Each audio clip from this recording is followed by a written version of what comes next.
The Texas Rangers opened the 2011 campaign strong, and why not? The offensive stars were intact from last year's American League Championship team.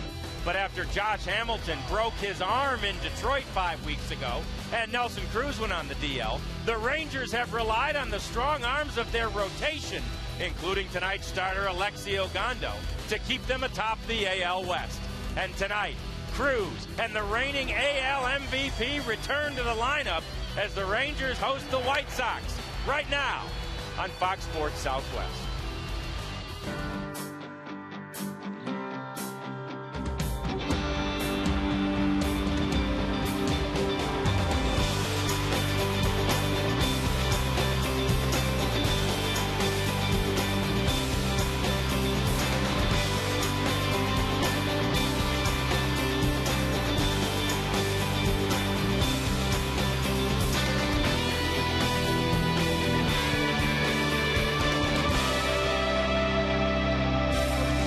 Rangers fans, they're back. The team is back from the road, and the hitting heroes are back from the disabled list. Josh Hamilton in the dugout, Nelson Cruz taking some warm-up sprints, and the Rangers getting ready to take on the White Sox. Live from Rangers Ballpark in Arlington as we begin another homestand here. It's John Radigan and Tom Grieve with you, back from the road, and really happy to welcome back Josh Hamilton and Nelson Cruz to this lineup. And John, we talked earlier in the pregame show how well the Rangers had pitched, especially the starting pitching. Now that you get these two guys back in the lineup, now the team will begin to score runs the way they're capable of. With these two guys in the middle of the lineup, other guys slide down in the lineup, and it makes the whole lineup better. Both of these guys are proven run producers. They run the bases, they play defense, they drive in big runs. Obviously, their production makes us better, but they make the rest of the guys better, too. And you see their numbers, the numbers from this team with and without them, they're somewhat staggering as you see that 9-2 start was achieved with both those guys in the lineup and everybody thus hitting in a more comfortable spot in the batting order. So they're back tonight, and it won't necessarily be an automatic fix, but it will be fixed. And that guy goes for the Rangers tonight. That's been a good thing all year long. We talk about Ogando. Starting lineup, first pitch coming up. It's time to play ball, y'all.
Motorsports Southwest is brought to you by your Texas Ford dealers. Check out the Ford F-150 and drive one. Ford is the best in Texas. By the Progressive Insurance Group. For a money-saving car insurance quote, call 1-800-PROGRESSIVE today. By Jack in the Box. Get the new bourbon barbecue steak grilled sandwich now at Jack in the Box. And by Southwest Airlines' new Rapid Rewards. Unlimited reward seats and no blackout dates. And it is a lovely night for baseball at Rangers Ballpark in Arlington. So good to be home as the Rangers welcome Josh Hamilton and Nelson Cruz home as well. They are back in the lineup, and we will get to all of those changes that the Rangers have made today in just a few minutes. But we start with the White Sox. Batting order tonight is brought to you by Southwest Airlines, and it's Pierre back in the leadoff spot, Ramirez, Dunn, and Konerko. Carlos Quinton missed a couple of games, but he's back, and then it's Brzezinski, Rios, Dallas McPherson, and Gordon Beckham in the 9-hole and playing second base. And they're facing, for the first time, Alexi Ogando, who is on the mound for the Rangers. And here's the scouting report on the right-hander. It's been fun watching Alexi pitch this year. He's had 8 starts. 7 of them have been 2 earned runs or less. Every one of them has been more than 6 innings. He's 4-0, only 33 hits in 50 innings, only 11 walks. 2.13 ERA, that's 5th in the American League. His opponent's batting average is 4th. It's only 182, and he's pitched great in our ballpark. He's 3-0 in this park with an ERA under 1.5. Here's the Rangers defense that will be behind him and supporting him. Nelson Cruz in left field. Murph in center with Mitch Moreland in right. Beltre and Andrus on the left side. Kinsler and Young on the right. And Mike Napoli is behind the plate. In part because there's a left-handed pitcher for Chicago, and the first pitch from Alexi Ogando.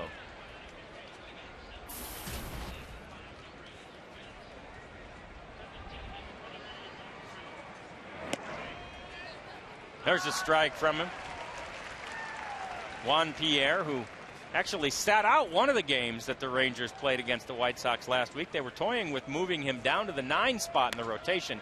He's since gotten hot, and he starts off with a base hit here. Now, when the Rangers were in Chicago, the White Sox were not playing well, and they weren't hitting at all. And the game that Matt Harrison pitched looked like a certain Ranger win. Matt was dominating, but he walked a couple of guys. He threw a 1-2 pitch to Brent Morrell, and somehow he hit it out of the ballpark. They came back and won that game, and since then they've been a different team. They did lose a game in LA, but they played a lot better since then. Their offense is clicking, and if they end up turning it around and becoming a contender, I think they'll look back at that game against the Rangers and say that might have been the turning point.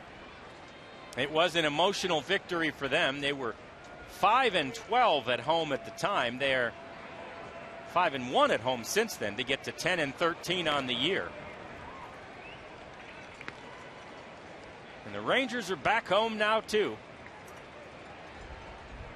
Facing a windy night once again, 17 to 20 miles an hour for the winds. 85 degrees at game time.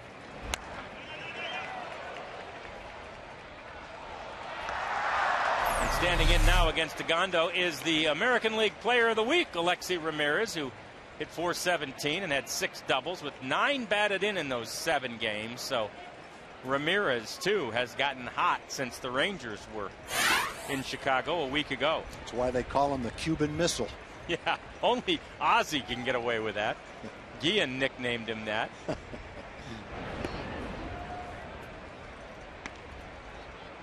He had 4 hits yesterday, Ramirez did. And there's the White Sox manager. Yeah, his hot streaks got him all the way up to 288. Right. The White Sox as a team were not hitting at all early, but they've got veteran hitters. They've got good hitters in their lineup. You know they're going to hit. And Alexi makes him swing and look a little bad on that pitch. It's tough to hit that pitch after seeing about 7 straight 95-mile-an-hour fastballs. You have to be geared up to hit the fastball. When you haven't seen the slider yet, it's pretty tough not to be out in front of it like he just was. Now it's Adam Dunn, who has been struggling mightily, really all season long.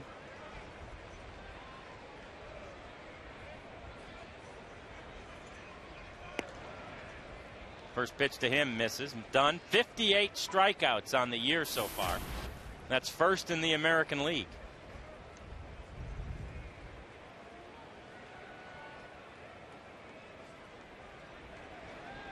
Imposing by his sheer size, but he swings and misses at that one. A 95-mile-an-hour offering from Ogando. Shift is on for Dunn. It worked to perfection last week when Ian was able to play back on the outfield grass, but with a runner on, he stays on the apron of the infield. High in the air, straight up. Michael Young coming in and calling for it and making the play, fighting the wind and finding the ball, and Dunn is retired. That's one of those balls that big power hitter hits right off the good part of the bat. Big swing. He just gets underneath it, and that had some serious hang time on it. That thing was up there forever. And you see Michael adjusting because of that 17 to 20 mile an hour wind we were talking about at the beginning of the game. Yeah, those kind of pop-ups are obviously they're routine for a big league player. But if you see that kind of a pop-up hit in, say, a 14-year-old youth league game, you'll see a kid running around in circles and the ball land about 3 feet behind him. Those things are up there, way up in the air. They're hard to judge unless you have played long enough to have the talent these guys have. These guys make it all look pretty easy. Michael Young himself adjusting to a position. Hadn't played first base before this year. Yeah, you see a pop up to the infield in a high school game, or a little less than a high school game, a 14, 15-year-old league. And then you see one in a big league game and you say, hey, I could have caught that pop up. The difference is the pop ups in a big league game go about 30 feet higher. Right. They're harder to judge. Yeah, that one went exceedingly high. But it's nothing but the second out of the inning for Alexi Ogando, working against Konerko now. We're talking about how the White Sox were struggling earlier. Pierre is right around a lifetime 290 hitter. Ramirez can hit. Dunn's a 40 home run guy. Konerko's a 40 home run guy. Quentin's a home run hitter. Brzezinski has hit 300 in the past. Alex Rios has had big years. And so they've got veteran hitters who can hit. They just were cold all at the same time early in the year. It just stands to reason that eventually they're going to get hot. They're going to start to score. They've got really good starting pitching. And so even though they're a ways behind Cleveland right now, they've still got the kind of team with this much time left that they get back in. That one's fouled off, and amazingly, the White Sox, one of the few teams this year that's been able to figure out Cleveland at all. The White Sox swept Cleveland in a 2-game series last week right after we left. That after taking 2 of 3 in the opening series of the year against the Indians. So the White Sox have won 4 of 5 in head-to-head competition against the team with the best record in the Central. Yeah, no one else could say that. No. Swing and a miss by Konerko. 98 miles an hour. He reached back for a little extra right there. And that will do it for the White Sox in the first. Strikeout pitch from Ogando, and there's no score. Here come the Ranger bats.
Tap here as the Rangers get their offense back to looking how it looked when they got off to that great start this season. And we show you the batting order as Ron Washington has penciled it in. Kinsler, Andrus, Hamilton, and Young.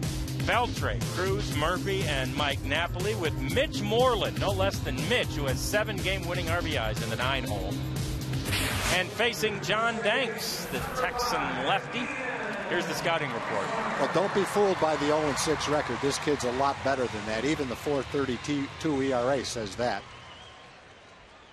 Career highs in wins with 15 through 213 innings. Struck out 162 last year. His last start was against Texas. He tied a career high with 6 walks in that game. Early in the game, he had given up a hit and 4 walks and a couple of runs early in the game. He'd thrown about 50 or 60 pitches through 2 innings, and it looked like he was going to have a hard time getting through 3 or 4 innings. He ended up pitching into the 7th inning and getting a no decision and a quality start. That was Matt Harrison's game, the game that the White Sox came back and won. Danks left when it was 3-3 in that game. Matt wants that one pitch back to this day. That one haunted him. And that one's right back at Danks off the bat of Ian Kinsler. A hard hit ball, but an out. And let's show you what the Rangers did today in order to achieve getting Josh and Nelly back. They also called up Tateyama, the reliever from Japan, a 35-year-old set to make his major league debut whenever he first pitches for the Rangers. Chris Davis, Cody Epley, and Taylor Teagarden optioned to AAA Round Rock in order to make a room for the guys. And there's Tateyama out there, a 35-year-old Japanese veteran who was to make his major league debut. He was pitching very well in AAA. And Ron Washington says they basically want to get Cody Epley more consistent opportunities in the minor leagues. They love what they've seen from him, flashes of brilliance, but they realize he needs more consistent opportunities. And Tateyama's hopefully going to bolster the Rangers bullpen, which certainly has been the weakness through much of the year. This one's chopped toward shortstop. Ramirez has it. And let's listen in as Chuck Morgan introduces the next batter.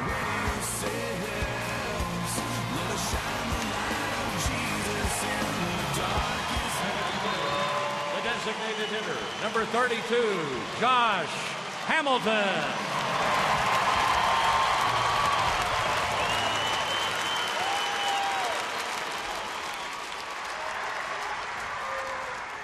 Much of the crowd on their feet for Josh. And he takes a first pitch strike in his first at bat since being injured in Detroit way back on April the 11th. This one's hit in the air toward right field. And it's gone! Josh Hamilton with a line drive home run. Welcome back, Josh. Welcome back, offense.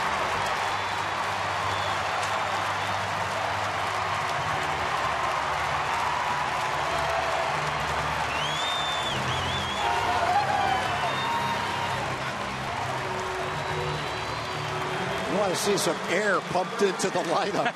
Look at that bench. One swing of the bat, and you turn around the entire feeling inside that dugout. You couldn't have written that.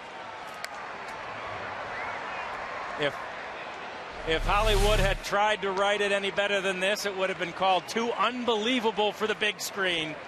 But Josh Hamilton, in his first at bat, gets his first home run of the year. First swing. You know, while he was here before, he was playing great, hitting well. The team was winning, but he hadn't hit a home run. That's his first home run. Yep.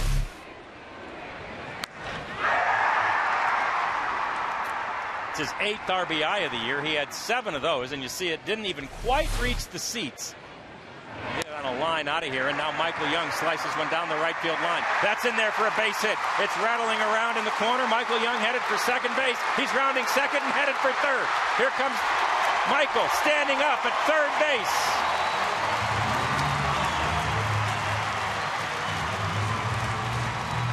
Well, Michael was going to be content to take a double, which is exactly what it looked like it would be.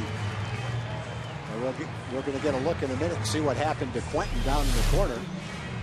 The ball basically hits against the wall, caroms right past him. And it goes probably for a triple. They could conceivably make it a double and an error. Michael Young safe at third. Safe and secure. New York Life. Back-to-back extra base hits for the Rangers. Home run by Josh Hamilton. Triple by Michael Young. And here comes Adrian Beltre with a chance to add to his team-leading 37 RBIs. That figure has him second in the American League.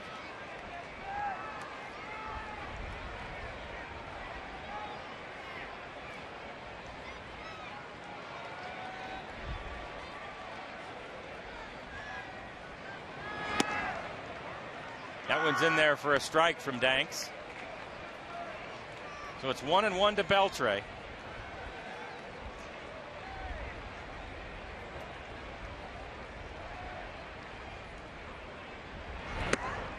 Waiting on deck is Nelson Cruz. And here's a look at the RBI leaders. Beltre, 4 behind Gonzalez of the Red Sox and just 1 ahead of Paul Konerko. Chance to add to that as he's got Michael Young down at third base, having tripled. 2 balls and 2 strikes now. There you see Michael. Crowd barely in their seats, and the Rangers already have a 1-0 lead.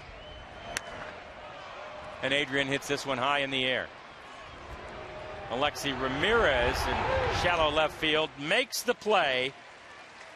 But the Rangers get on the board with a blast from Josh Hamilton. He's back, and the Rangers lead at 1-0.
Say hello to Jim Knox. All right, hi, John. How about that Hamilton home run, huh? Yeah, they loved it up here in the mezzanine section. You know, something else that a lot of people loved, especially Jarvis and Diamond Hill High Schools.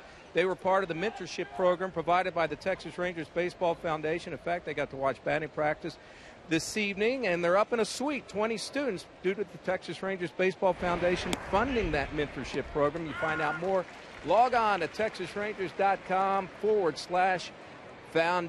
For more information, check that out. John? Noxie, thank you very much. Carlos Quentin in there now, facing Alexi Ogando. Quentin missed the last couple of games with a bruised knee. Back in the lineup today. 259 average.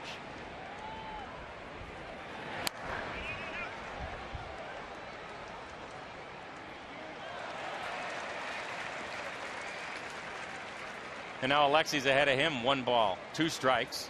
Ogando with 14 pitches in the first inning. Just 3 of them were balls and 11 strikes. Yeah, that's with 4 hitters, a single, and 2 strikeouts. That's pretty good pitch count for that. Yeah. For those results. And he's had a typical fastball. He punched out Konerko on a 98-mile-an-hour fastball. All the rest of them have been between 94 and 96. He's had a good breaking ball early in the game. He had 116 pitches in his last start. That was a season high. After the game, he said his blister felt fine. There'd been some starts where you're beginning to see the finger get red, even some where there was a little blood coming out of it. But in his last start, according to Alexi, it felt pretty good. In fact, the reports were that that guy just caught his second ball standing in the exact same spot. Did he really? Guy with the hat, he's just got 2 of them. That's a spot to stand, isn't it? He's giving them both away. And the same guy in the maroon shirt went to get it and watched him catch it. Oh, we got the earlier one. This is the first one. Look at that. Like a carbon copy. It looks like a replay. So you know where to stand now for a right-hand hitter anyway. No kidding. Left-hand hitter be on the opposite side. This one's straight up and back, fouled back and out of play. Not to you this time, buddy. Sorry. Surprised he didn't dive for it. Got his World Series hat working. I'm betting if he stays there, he gets a shot at another one.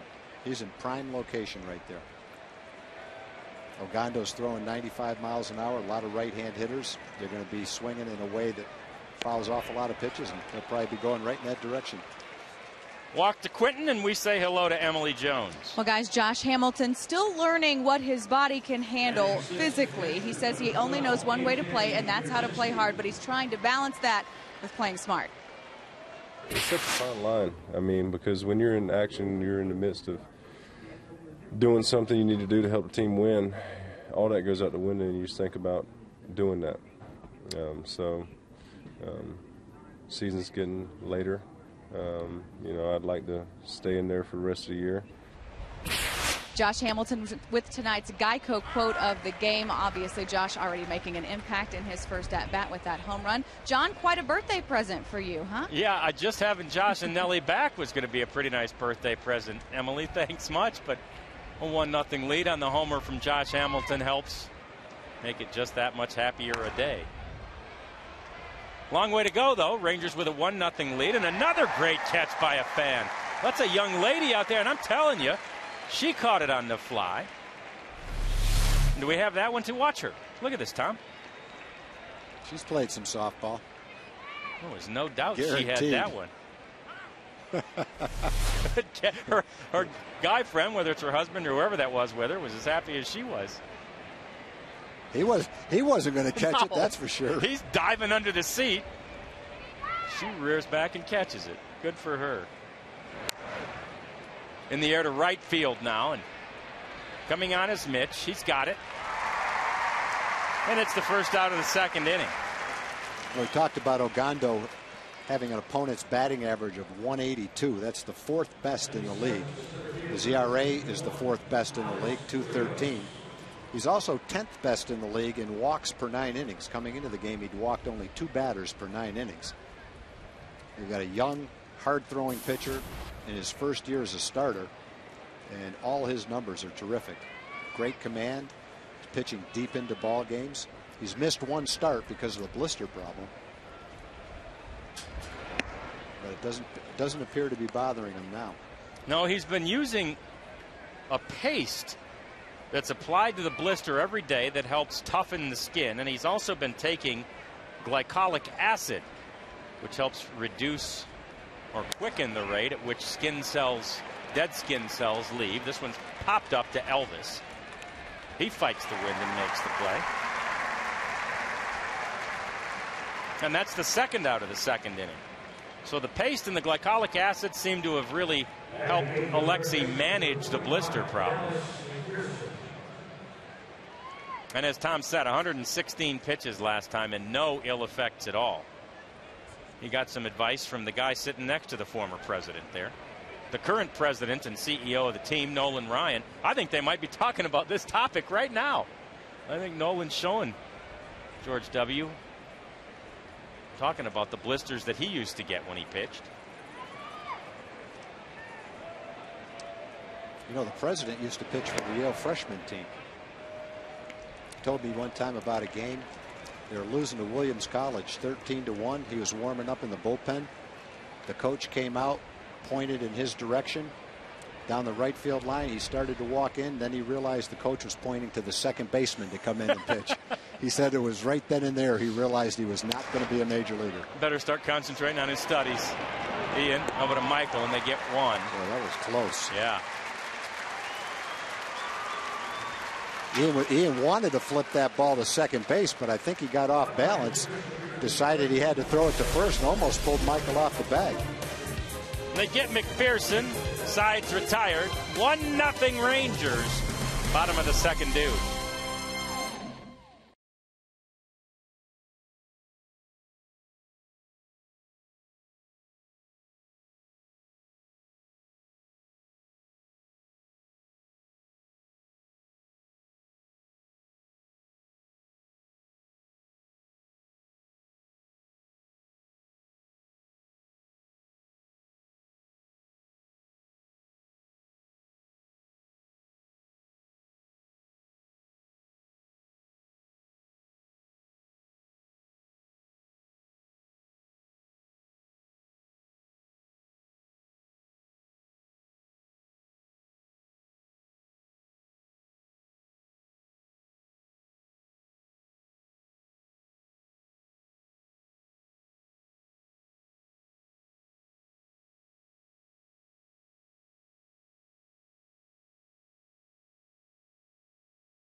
The other man who's being welcomed back to the Rangers lineup, Nelson Cruz. Swings at the first pitch and grounds it to Ramirez. And there is one away. This season, Sundays are for kids at Rangers Ballpark. Bluebell Ice Cream Sundays always provide ice cream for kids for just $1. And this Sunday, the first 10,000 kids 13 and under will receive a Texas Rangers pool float. Reserve your seats at TexasRangers.com. Good looking pool float there for the first 10,000. Make it here on Sunday as the Rangers will be closing out the current homestand. Just starting it now, though, with David Murphy against Danks.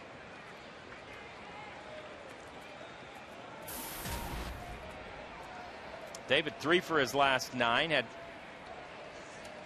3 hits in that Philadelphia series. Now, Danks is 0-6, but he's had an 8-inning 1-run game, 2 6-inning 2-run games, and a 7-inning 2-run game.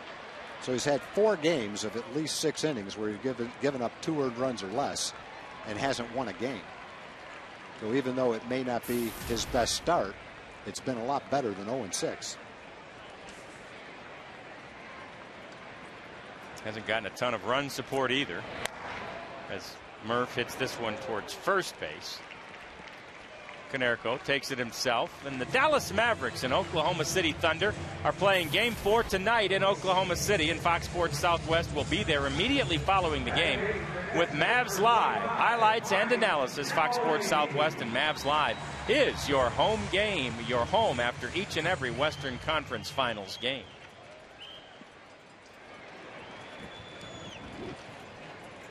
.17 pitches in the first inning for Danks. You think that little kid can finish that orange soda he had? I guarantee you he can give it a heck of a shot. He looked like he was, you know, game. He looked like he was ready, didn't he? He was gonna give it a shot. He was sizing it up. Let's put it that way. Sized up that big drink. Big hole for Mike Napoli. Well, Mike hit the ball hard a couple of times in the game the other day. Ended up with nothing to show for it, but he has been struggling. His average is down to 191, but there's been times where he swung the bat well, just can't find a hole. He is second on the team with 21 walks, and clearly the White Sox believe he's going to pull it. They've got the shortstop and third baseman shaded that way. This one's in the air towards center field. Coming on is Rios to make the play. So it's a 1-2-3 inning for John Danks, but the Rangers still lead at 1-0, and Alexi heads back out.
Insurance, where 15 minutes could save you 15% on car insurance, and by AT&T.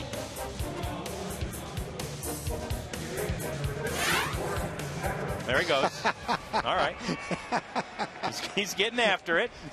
I love that. I think they got him the biggest bottle of soda they could find, and know that that'll just be what he needs to sit there and just be nice and quiet and watch the game. Yeah. I do love how on Little Kids Boy it is so telegraphed. That orange is halfway up his lip to his nose, and by the end his whole face will be orange.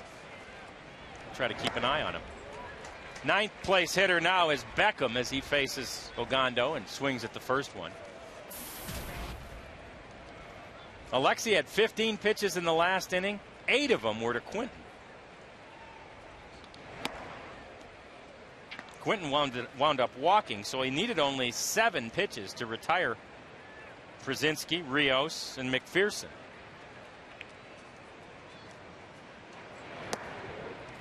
John, this will be the half inning where I mentioned a couple of the people that made the food for us. Yes. And so I'm going to beg for the patience of some of the detractors to the food conversation. We have them, and I respect that. Sure. So I think ahead of time this time I'll ask for their patience. I'm going to do it anyway. Yeah. They can turn down the sound for a minute if they want. Yeah, mute. I want to thank Karen from Argyle for the cookies and the fudge that she sent up. She's a frequent contributor. Also, Becky and Tim Farrell, guess what they made? Cake balls. Cake balls have got to be the biggest hit in here, as Beckham is able to get that one out into right field for a leadoff single. That's about the 4th time that she sent those up. Thank you very much. And then Brant Flanagan, he's a sailor. He sent us up some cupcakes in a big box that formed a golf course. We had a fairway, we had a water hazard, we had sand traps, and the green. He says he's sitting down in the party patio in right field in a Justin Smoke shirt, trying to be the Rangers' 4th outfielder. Well, anyway, Brent, thank you very much for the cupcakes. Delicious cupcakes. Right to Michael Young. He steps on first for one. Back to Elvis. And they got to tag him, and they do.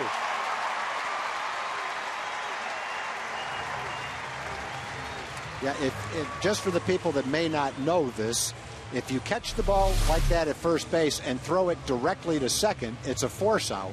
Once you step on first, it's no longer a force out at second, and Elvis has to catch it and tag the runner, not just the base. You couldn't have had a better ball hit to you to turn a double play. That erases the base hit by Beckham. And the last person to mention, Elizabeth King. She had her 98th birthday on May 23rd. Her family calls her Gigi, great-grandmother for short. She has 2 daughters, 5 grandchildren, 8 great-grandchildren, and 2 great-great-grandchildren. Wow. They're going to be watching the game tonight, and they say, go Rangers. So we say thank you, Elizabeth King, for being such a great fan, and happy birthday. And Ian Kinsler puts an end to the inning for Alexi Ogando. It was a 9-pitch inning for Alexi. It's 1-0 Rangers.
To where it is. Welcome back, Josh and Nelly. Oh, welcome back, Josh, in a big way. First swing since being recalled from a rehab assignment. And Josh Hamilton takes it out to right field to give the Rangers a 1-0 lead. That's where we stand now. It's the bottom of the 3rd inning, and it's the bottom of the order for the Rangers. It's Mitch Moreland who bats 9th tonight. And that just shows the depth of this Rangers batting order. When you can hit Mitch 9th and he hits it in the air. Right center field. Rios has it, and it's the first out of the inning. And we invite you to join the Rangers for Twitter Tuesdays this season. Every Tuesday afternoon, a different Rangers player, coach, or executive will answer the questions that you tweet. Find details at TexasRangers.com/Twitter Tuesday. Here comes Ian Kinsler. It is the top of the Rangers order. Grounded back to the pitcher his first time up. This is his 35th start in the leadoff spot. He'd been batting 3rd in Ron Washington's order for the past 10 or 12 games, and when asked why he put him back in the leadoff spot, Wash said because that's where he was when we were playing so well. We'll try to keep things as close to that as we can. Ian hits this one back to the pitcher as well. Oh, The other side of it is when Josh comes back to hit third, he's going to have to hit somewhere else for sure.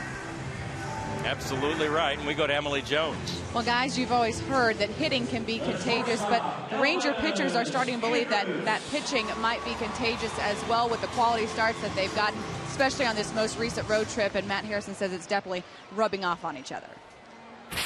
We've been going deep into games lately and giving the team a chance to win, and we just got to keep doing that, and eventually the bats are going to come around, and if we get Josh and Cruz back in the lineup, it's definitely going to hopefully turn things around.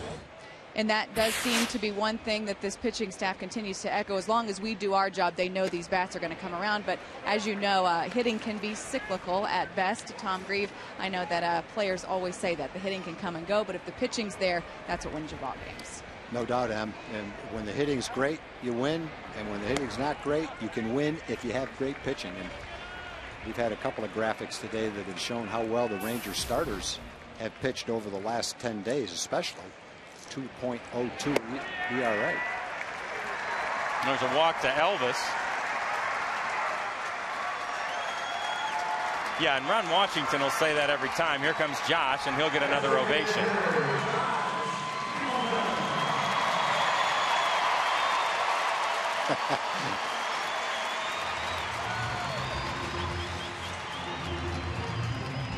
Lots of signs here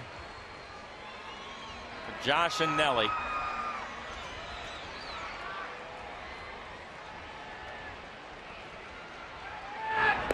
Quick check of Elvis at first base. Wisely, he's 15 for 15 on steal attempts this year, tied for first in the American League. Although nobody's been perfect in all 15 of theirs in the AL. And that one's hit hard and foul. As we take a look at our Ford leaderboard on this night, and we're looking at the AL batting average since 2008, and look where Josh Hamilton ranks, just behind Mauer and Ichiro, ahead of Cabrera and Kevin Youkilis. 2008 was, of course, Josh's first year with the Rangers.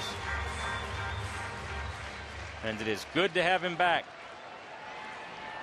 He's feeling no ill effects from the hairline fracture of his humerus bone.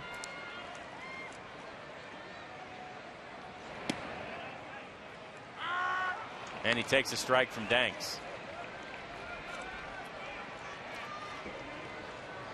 Danks threw only 10 pitches in the second inning. He's already thrown more than that here in the third.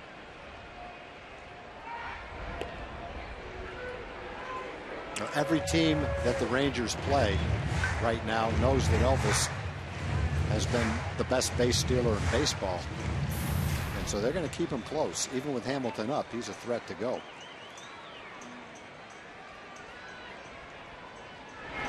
And this one is hit towards second base.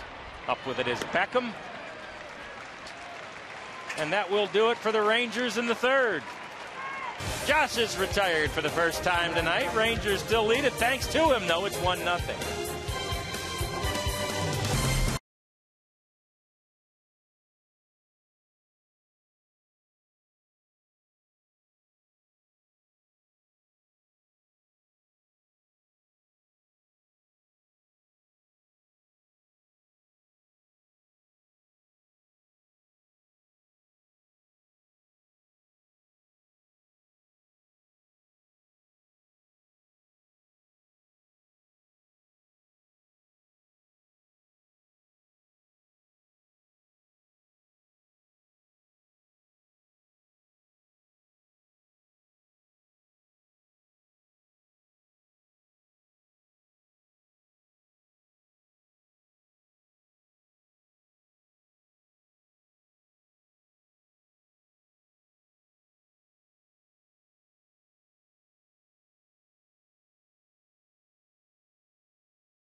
STIHL. For dependable trimmers and lightweight blowers, visit STIHLdealers.com. And by Whataburger, just like you like it.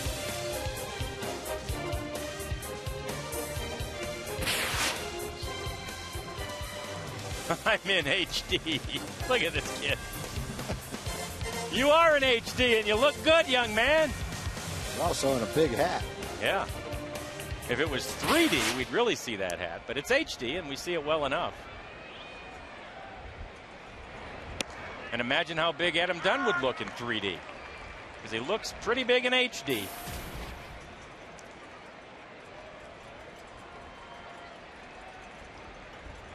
And in real life.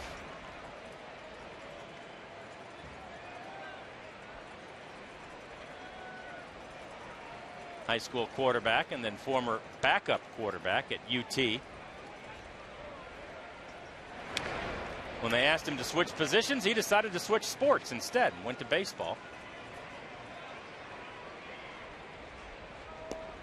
And they're not sure if it's adjusting to the new league or the fact that he had an emergency appendectomy earlier this year, but he hasn't found his hitting stroke with the White Sox.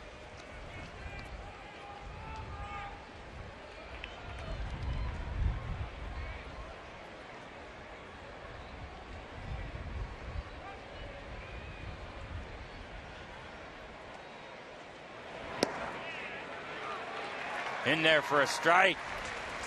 And we check in with Jim Knox. All right, thanks, John. With Sharon Robinson. She is the daughter of the late, great Jackie Robinson. In town, you spoke at a local school today, St. Philip's School, along with Ron Washington. What was that all about, Sharon? Well, we had a national winner from Dallas, National Breaking Barriers essay winner, one out of 9 national winners from 10,000 essays.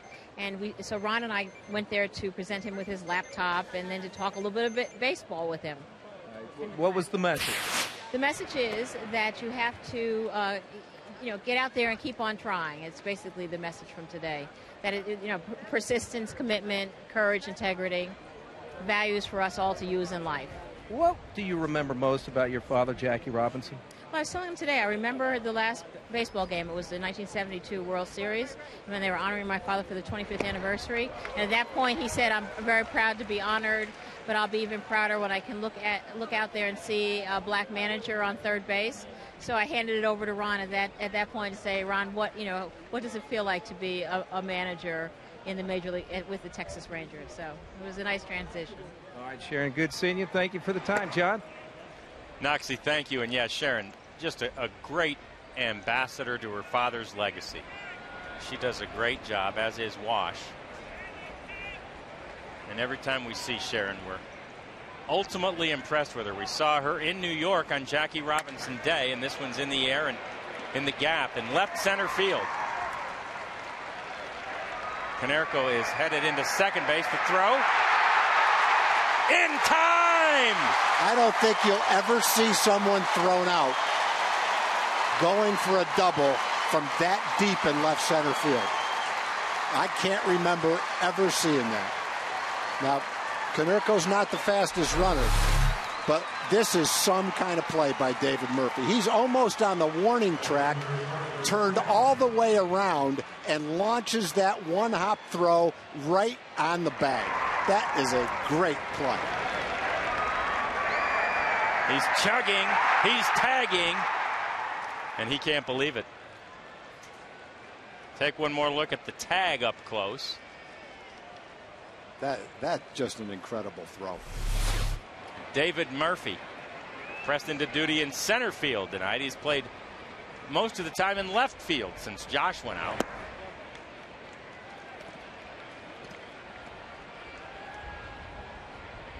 And so there are 2 away here in the 4th inning. And it's Quinton. And he pops this one up. Michael Young over near the dugout trying to get it, and it's just out of his reach and in the Rangers dugout.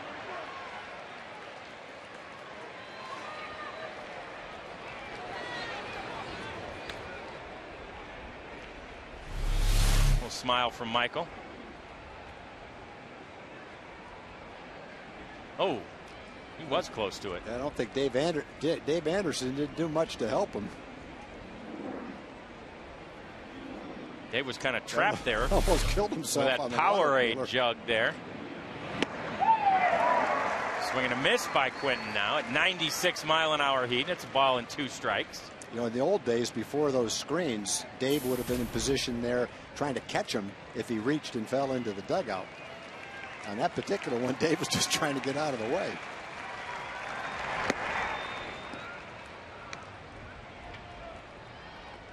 Rangers third base coach, Dave Anderson, wears that helmet like all base coaches do in the bigs these days. And this one's in the air toward left field. Nelly goes back and shows no ill effects from the injury as he races back to get that one.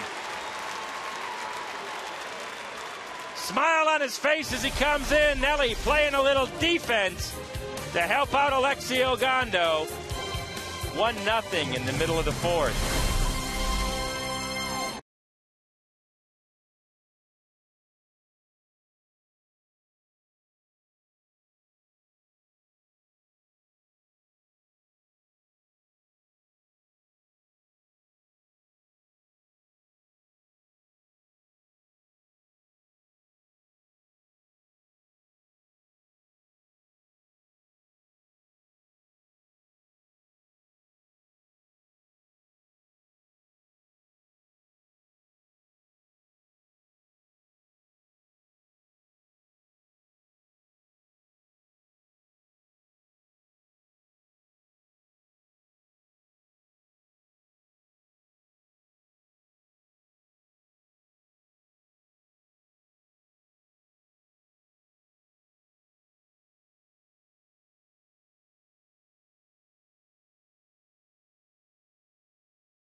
Tonight, we are wondering who are the 4 players since 1950 to have 2 seasons of 600-plus at-bats and 0 home runs.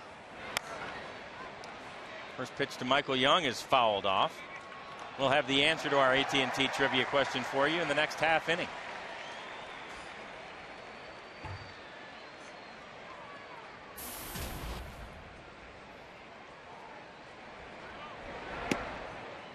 Michael had a triple his first time up. He was stranded at third base in the first inning. And now he's behind Danks, 0-2.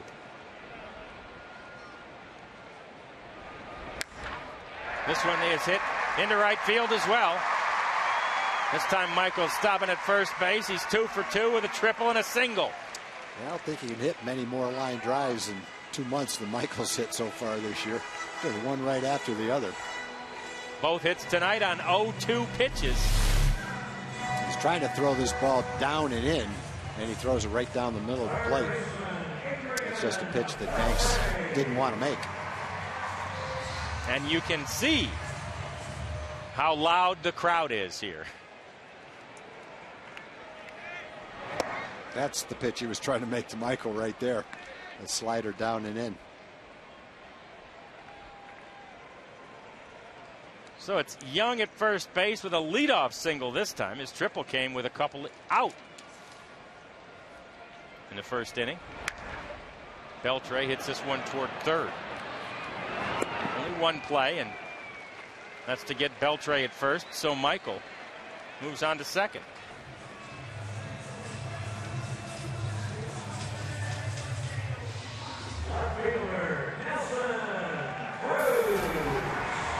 And now here's Nelly. He came up as the leadoff man in the second inning and hit the first pitch into a ground out. but he was 7 for 22 in his 6 rehab games. That's a 318 average, and a couple in Double-A and then 3 in Triple-A.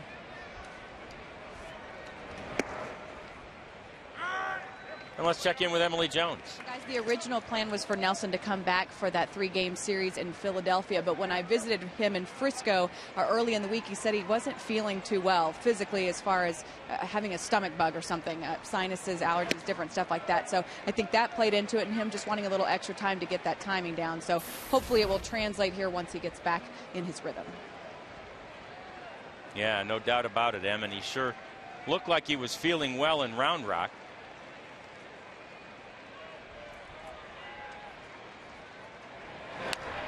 Ron Washington joked that he just sent him to the wrong place. Should have sent him to Triple-A in the first place, because Nelly's always hit Triple-A pitching very well. For a long time, people wondered if he was ever going to figure out Major League pitching, because he owned the pitchers in Triple-A, and then he'd come to the big leagues and struggle for a short period of time.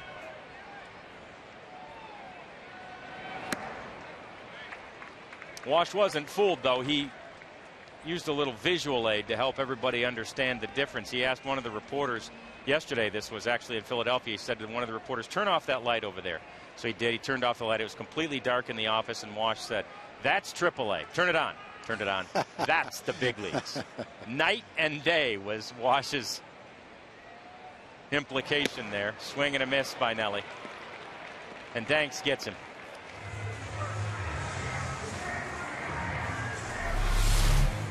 Fastball by Danks, following a pretty good changeup. Changeup wasn't a strike, but it registers in your mind at 80 miles an hour, and then the fastball at 92 looks that much faster. David Murphy now.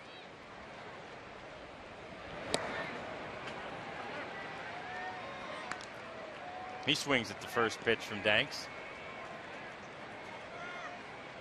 who's followed his 10-pitch second inning with a 12-pitch third.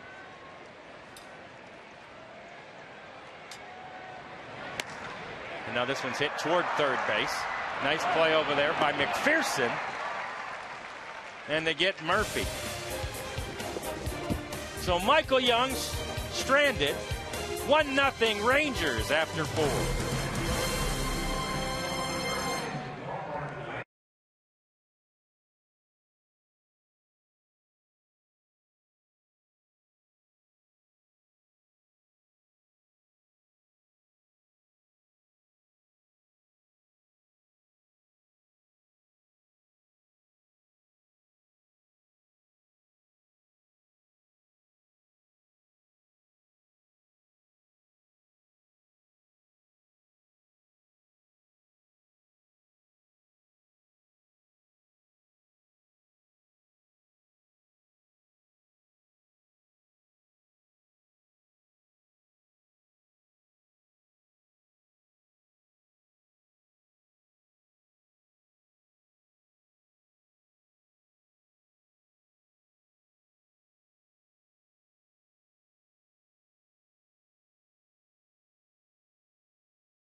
To have 2 seasons of 600 at-bats and no homers, and there you see him. Nellie Fox, Maury Wills, Larry Boa, and Ozzie Smith. And one of the reasons we asked the question is there's a guy in the game tonight who's got a shot at it, and that would be Juan Pierre, who in 2007 had 668 at-bats with the Dodgers and no home runs. So he's got 1, whereas each of those guys have 2 of those seasons. And the first pitch is hit into center field by A.J. Przinsky as we say hello to Steve Busby. Hey, Buzz. Happy birthday, John. Thank you very much. Very I appreciate it. Young Thank fella. you. Thank you. Good. How does that make us feel, Tom? A little older. A little older, yeah. Yeah. I know. Yeah. Knew you and you were just I still a pup. feel good, though. Good. You still That's look good. important, though. Yeah, you look good, Tom. So that's all that really matters.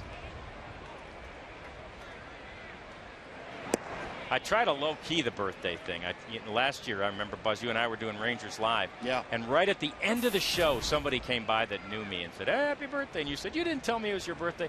I try to keep it quiet. But then John Blake and the Rangers PR staff put it in the notes, and it's on Facebook. And, Yeah, from now on, you'll probably want to make sure and keep it a little more quiet. It's going to be more, That's more of a exactly, deal. yeah. I mean, the older I get, the less interested I am in anybody knowing that one of these is coming. Funny how that happens. Isn't it? I always tell people I'm very fortunate. My son was born the same day as me, 13 years ago. So I just tell people it's my son's birthday, not mine. There you go. The way I look at it, John, you know you're getting older. Yep. Everybody is. Yep. And every year you have a birthday. Yep. So let it what's go. the deal? Yep. Just let it go. You know? I know. Well, I'm going to have to embrace it more because of just the technology and everything nowadays. You can't keep things like that quiet. Well, if you learn how to not have a birthday, let me know. Yeah, no kidding. I'd like to stay the same for a while. Yeah, I don't think you like the answer to that. No, question. yeah, right now the only answer. Not a viable option. Right now the only answer is not a good one, is it, Buzz? No. Yep, having birthdays beats the alternative. Another one hit towards center field. This time Murph comes on and makes the play on the sinking liner. The White Sox don't have much to show for it, but the last few innings they've actually hit the ball pretty hard. Last inning they hit a couple of ropes. One was caught, one single was tried to turn into a double, was an out. There's another line drive. There's a hard hit ball turned into a double play. So White Sox are making some pretty good contact. And speaking of that single trying to turn it into a double, have you ever seen someone thrown out from that far in center field? Well, I think he got called out because he's slow. Yeah. A fast guy doesn't get called out, even if there's it's that no close. throw on a fast Yeah. guy. Yeah. But even if there is a throw, a fast guy gets the benefit of the doubt. Konerko, no. If the ball's in the vicinity, he's getting called out. Yeah, and I look at it this way. He is a slow runner, but when you can launch a ball after doing a 360 from almost the warning track and throw it one hop right on the base, I think that's got to play into the umpire's thinking too. You know, you almost deserve to get the call after that. Yeah, throw. you're right. You're right. Umpires are people too. He was impressed with Murph's throw from out there. There he is, Marvin Hudson, second base umpire tonight.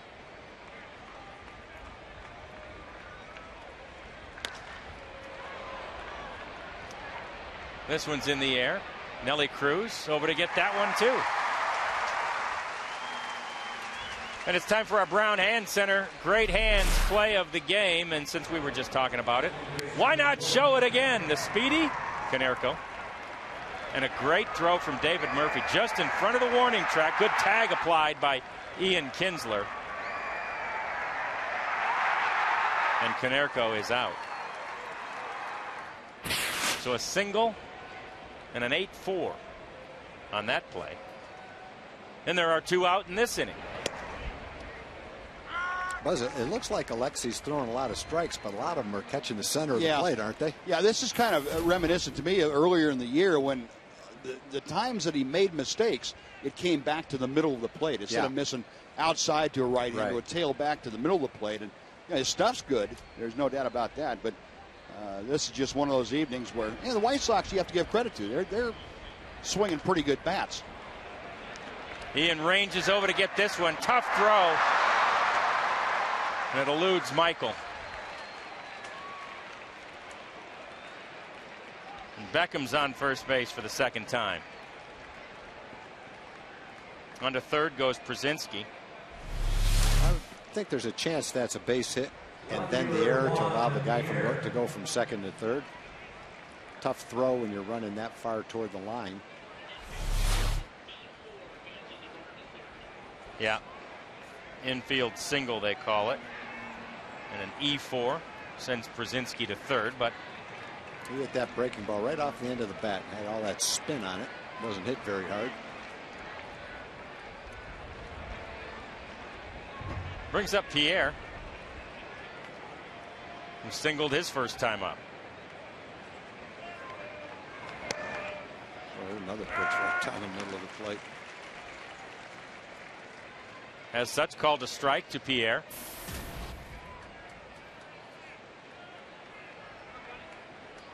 Hard to believe your trivia question tonight, John, that had gone 690 at bats or whatever without a home run.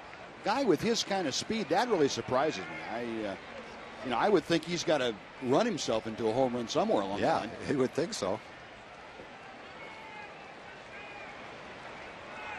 That was back in 07 with the Dodgers. And this one's hit back towards Ogando. He's up with it. Soft toss over to Michael Young, and the side is retired.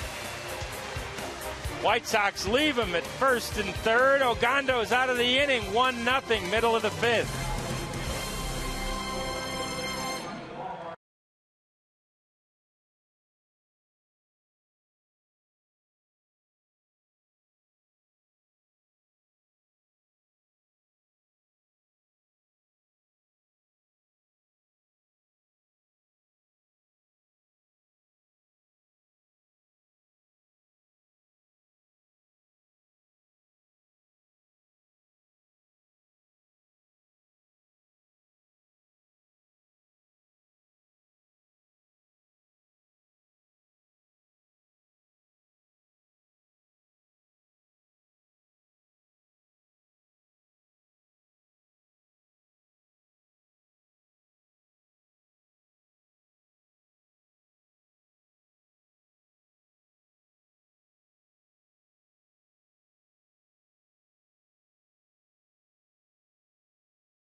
Family will enjoy a post-game fireworks show brought to you by the Texas Department of Transportation, who reminds you to always buckle up. Get your tickets for Rangers baseball and fireworks set to the songs of the summer at texasrangers.com. Gotta believe there might be a little Beach Boys music played by Chuck Morgan during that fireworks show this weekend.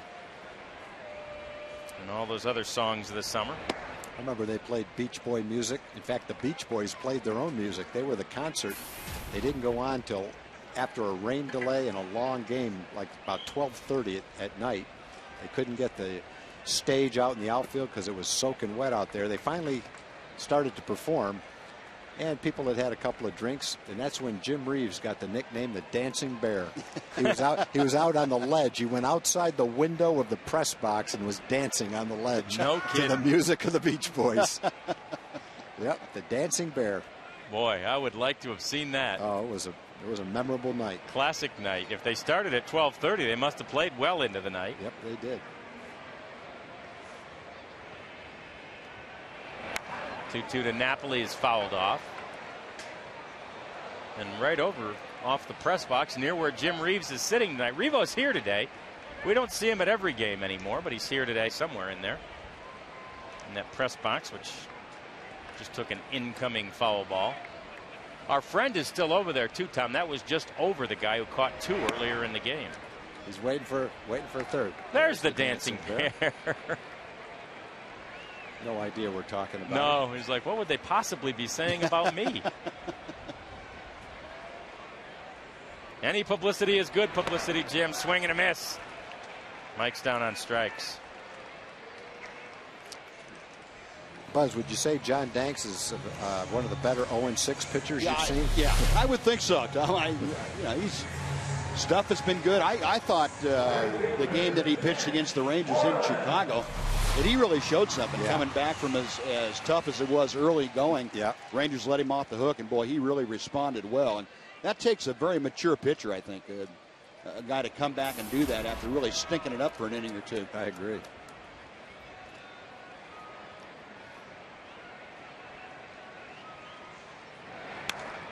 Brings up Mitch, who fouls the first one back, and with Nelly and Josh back in the lineup, it's pretty nice to be able to have the depth to be able to put Mitch Moreland in the 9-hole.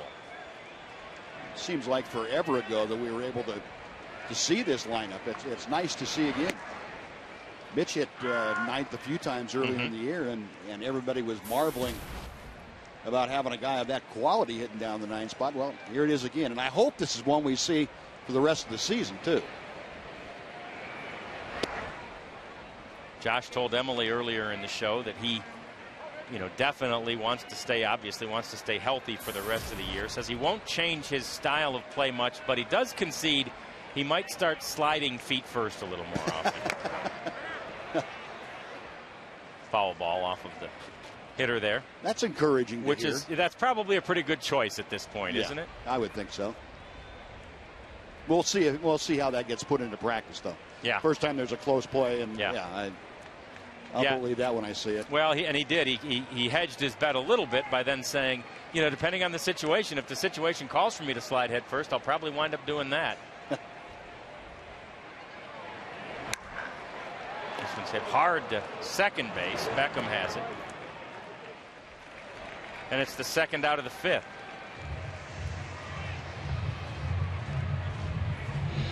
Well, I know we talked about it, both you guys up here and Jim and Emily and I before the game. I don't care what the two of them do in the next few games, numbers-wise. I mean, it'd be great if they contribute like Josh did his first time up, but just having them in the lineup prevents a guy like John Danks or whoever is out there of ever getting a chance to really take a breath and relax a little bit on the mound. And that pays dividends for everybody else in the order.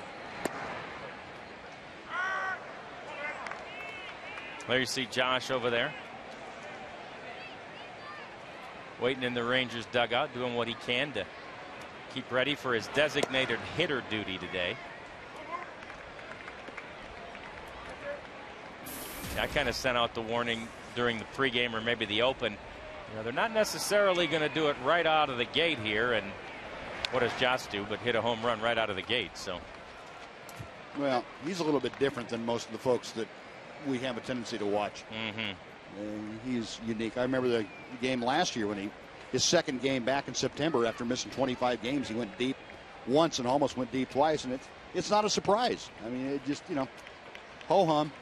He's Josh Hamilton. Ian Kinsler hits this one hard. It's headed toward the corner in left field. It's off the wall. Pierre up with it. And Kinsler is in at second base with a stand-up double. It feels good for Ian. He has been struggling a little bit. He gets the good part of the bat on this ball. He really juiced that pitch. Good pitch to hit. The only thing he didn't do is get it up in the air a little bit.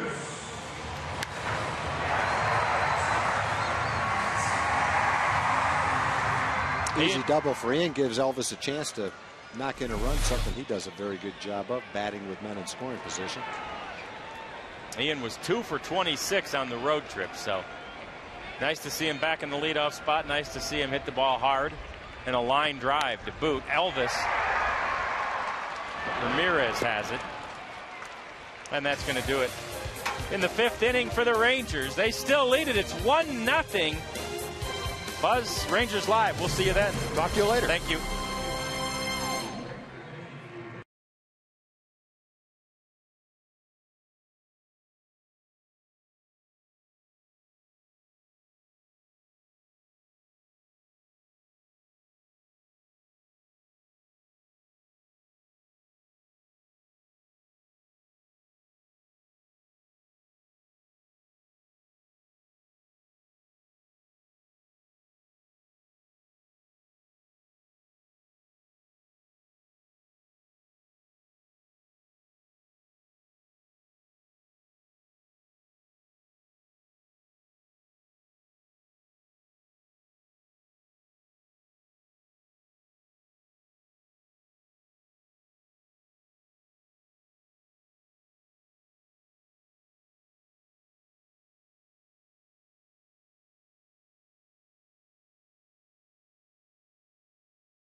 is back with a vengeance. A line drive home run on his first swing since April the 11th.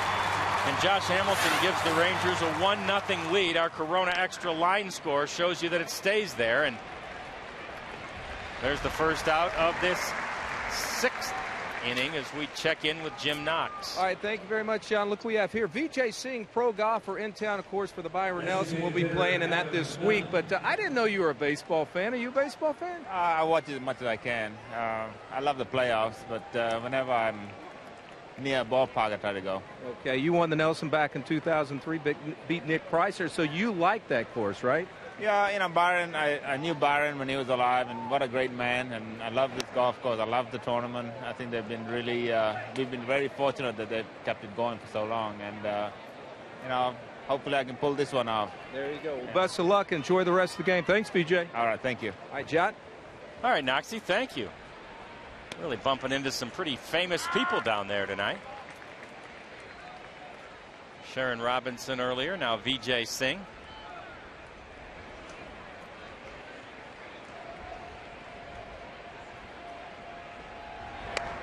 Good fastball there.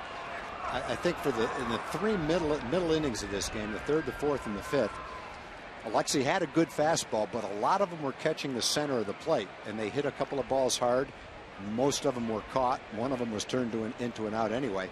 That last fastball had good location. It was up and in and jammed him. That had a good location, down and away, and he had to reach for it. It's slicing foul and out of play. But the White Sox, with Ramirez, Dunn, Konerko, Quentin, Rios, they've got guys that can hit the ball out of the ballpark. And even if you're throwing 95 miles an hour, if you catch the center of the plate, that can be a danger zone. And Alexei, with a 2.13 ERA, is 4th in the league. Most of the runs he's given up have come off the home run. Not many teams have been able to put together a rally against him. It's been one swing of the bat type rallies. This is another one of those sky-high pop-ups. Michael Young comes in and calls off Mike Napoli and makes the play on that one. Those plays aren't easy. And it's really a tough play for the catcher. When that ball goes directly over your head, it has spin on it. It tends to come back toward the pitcher's mound a little bit. And when you're underneath it looking straight up, it's tough to judge it. And so I think the catcher welcomes the first baseman coming in and calling him off. And I think Michael did a good job of that. Michael kind of circles around and finds it and catches it. And now it's Konerko. Single his last time up, but gunned down on a great throw from David Murphy to Ian Kinsler.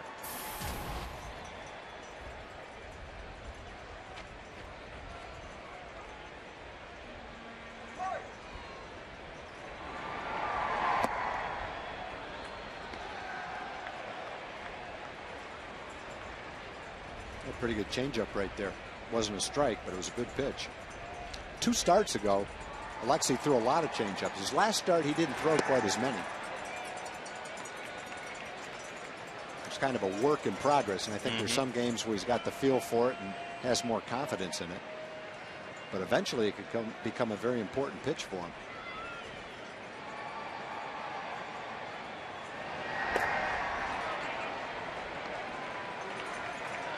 He's at 76 pitches on the night now. A 15-pitch inning in the 2nd and then 1 in the 5th are his high totals for the evening.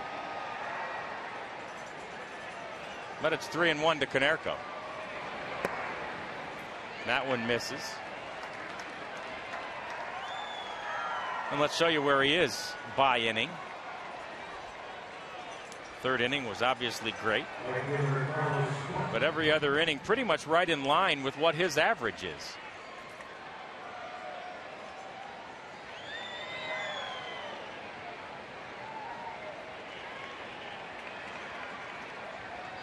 Alexei trying to go to 5-0 on the year. He got a no decision his last time out against the Kansas City Royals.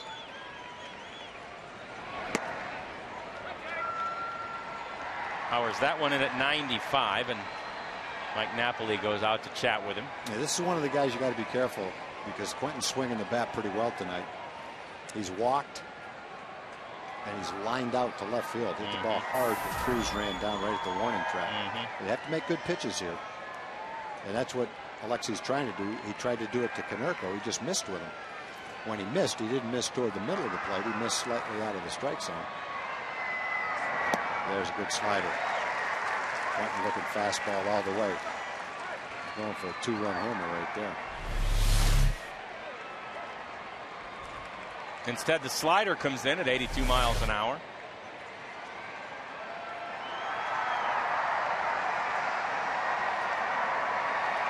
Quentin's a good hitter on the road, too. Leads the American League in RBIs on the road with 22 of them.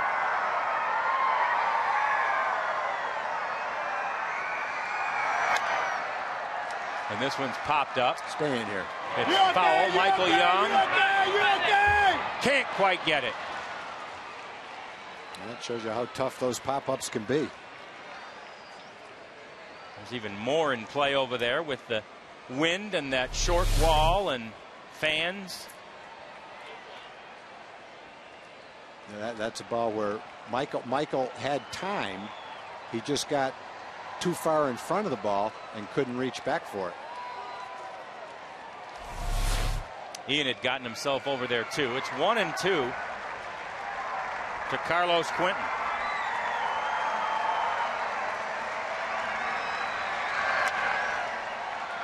And this one's high in the air, but it'll definitely go foul and out of play. And on a hop in a hat, that guy grabs it. Delighted to have it.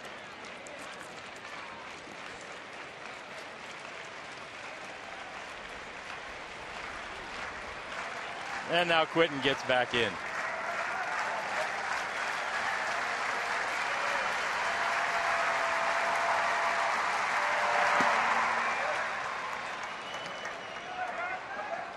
Two and two. White Sox are 3-20 on the year when they score 3 runs or fewer.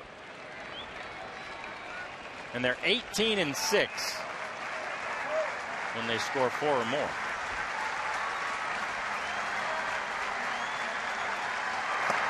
Swing and a miss.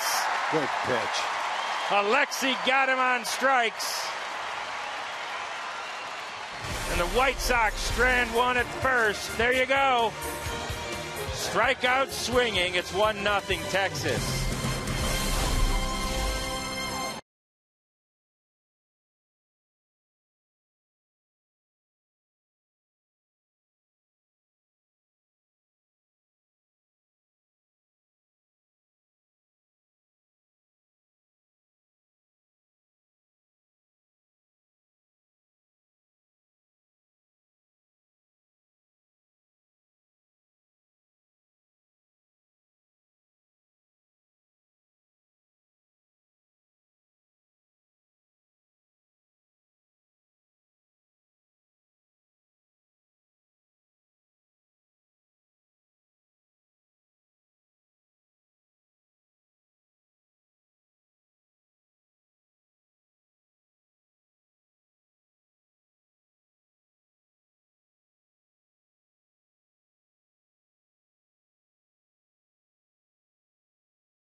Drive-in, and tonight's jackpot is worth an even $900.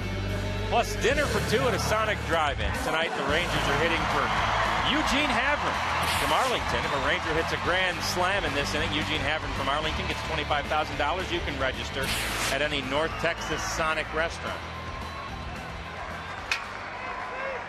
Josh Hamilton with the first chance for Eugene Havron here in the Sonic Slam inning. He's already got 1 home run to his credit. That was back in the first inning. And it has accounted for the only run of the game. Rangers are being out-hit 5-4 by the White Sox, but lead the game 1-0.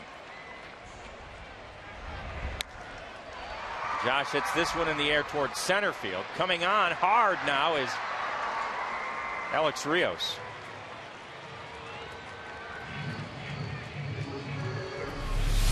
I think Rios thought that ball was going to carry a little bit farther. Just barely got to it.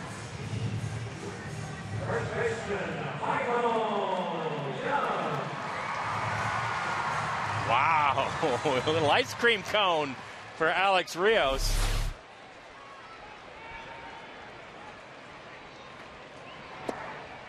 And Josh is out for the second time. Michael Young now, he's 2 for 2. Adjusted very well to hitting 4th in Ron Washington's batting order, but this one is scooped up by McPherson.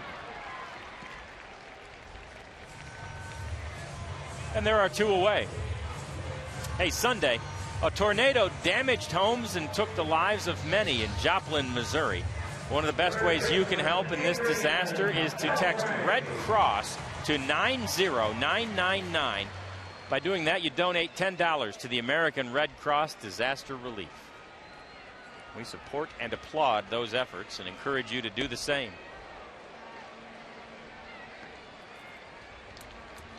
Weird weather spring for so many places, and our own statistician here, Fritz Dykert, sitting right next to us, was a victim in a way of those tornadoes that ripped through Alabama. Back half of his semester at the University of Alabama canceled because of the tornadoes that were so damaging there and took so many lives. So it hits close to home, and we encourage you to be a part of it. 3-0 now to Adrian. And he swings at the 3-0 pitch. It's popped up, foul, and just out of play. Well, he reached around the corner right in front of the president. Yeah, I was. Now he's chatting with him. Brzezinski's chatting. He's probably saying, just trying to protect you, Mr. President.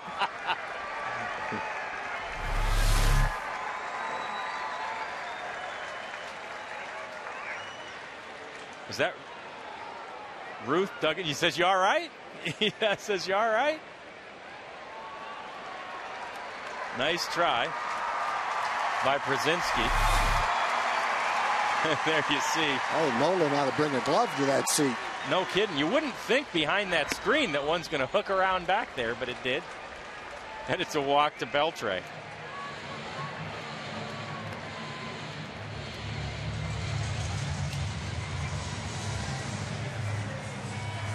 So Adrian's on for the first time of the night. There are 2 out here in the bottom of the 6th inning. Rangers still lead at 1-0. And here's Nelly. 3 homers and 5 RBIs in those 6 rehab outings.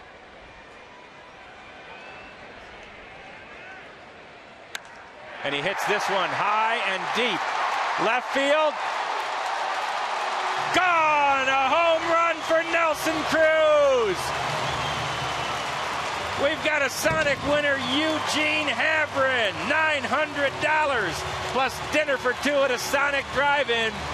And we've got to welcome back Josh, and we've got to welcome back Nelly.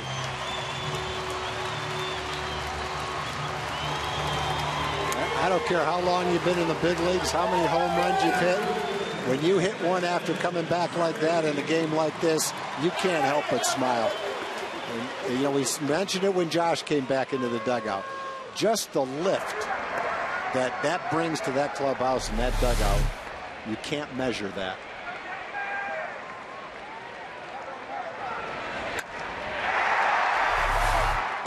And that basically for the last month is what's been missing. Yep. Danks has made very few mistakes tonight, but the Rangers have capitalized on the few of them. And the 401-foot home run gives the Rangers a 3-0 lead. And now David Murphy. He's rounding first and headed for second. He's in, sliding safely. Well, if there's any player in the last couple of weeks that's due for a blooper, I think it's David. He's hit so many balls that infielders and outfielders have dived for and made plays on him. that when you loop one out to left field like this, I think he's got that one coming and a few more. Brings up Mike Napoli, and just as in the first inning when Michael Young followed Josh's home run with an extra base hit, here in the sixth it's David Murphy following Nelly Cruz's home run with an extra base hit. 6 hits on the night now for the Rangers, and a 3-0 lead feels a lot better. Yeah, the way the Ranger games have been going the last week, a 3-run lead feels like a 10-run lead earlier in the season. Although we saw a 3-run lead against the White Sox when John Danks was pitching in Chicago, and it didn't turn out to stay for very long. Now Napoli turns on it, but it's hooking foul.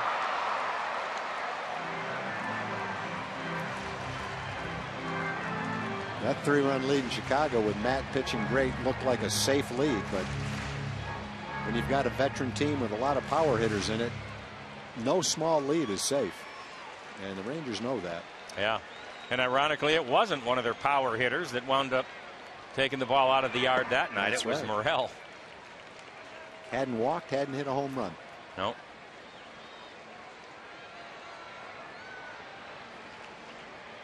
There they are. Man, it feels good to have Nelly and Josh back in the lineup.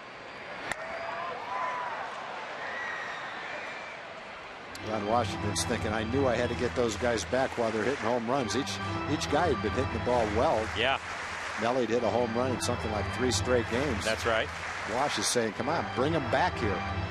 If they're hot and they're hitting the ball out of the ballpark and the timing's there, that translates from AAA to the big leagues. There's good pitching down in AAA too. Josh was 4 for 18 in rehab with 2 homers. Nelly had 3 home runs. Ramirez with a nice play there. And that will do it for the Rangers, but they add a couple of important insurance runs. Nelson Cruz has joined the hit parade. His home run makes it 3-0 Rangers.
Brought to you by your Texas Ford dealers. Check out the Ford F-150 and drive one. Ford is the best in Texas. And by Southwest Airlines' new Rapid Rewards, unlimited reward seats, and no blackout dates.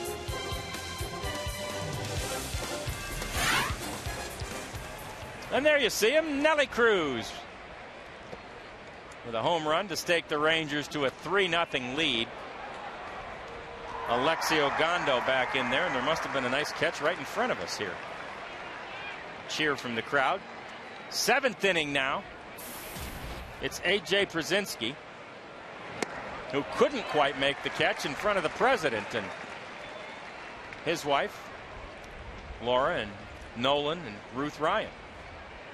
I think the president, by his reaction, appreciated the effort, though. I do too. Last pitch is a good changeup by Alexi. And a good breaking ball and an out. Yeah. Popped up to Nelly. And he makes the play. And baseball fans, Chevy is proud to support youth baseball leagues in your community. If you would like to learn more about Chevy youth baseball programs, simple. Go to youthsportswired.com.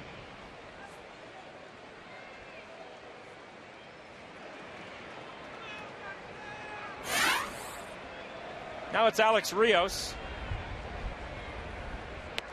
who has a modest 5-game hit streak on the line. 1 hit in each of his last 5. He's 5 for 18 during the streak for .278.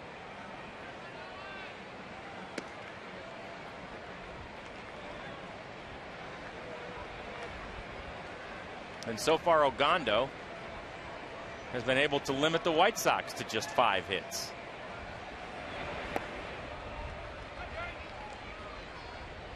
Working quickly now and at 89 pitches. His high pitch total was the 6th with only 17.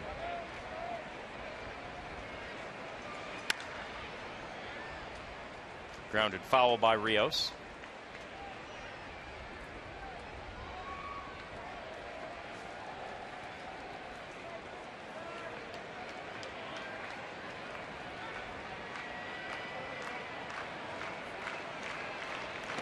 Swing and a miss. And Alexi gets him on strikes.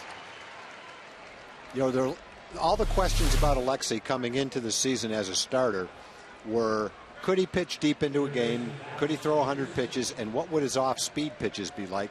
Because he'd need more than a hard slider. And I think it's just remarkable the way he's developing his changeup, the way he throws a variety of breaking balls, one hard, one slow, and how he's done everything to answer every question in a positive way. Including, as they on appeal rule, there was no swing there, including something that has, you know, little to do with pitching, and that's now managing this blister. Talked about the paste and the glycolic acid he's been taking, and he breaks a bat there. One hop to Beltre.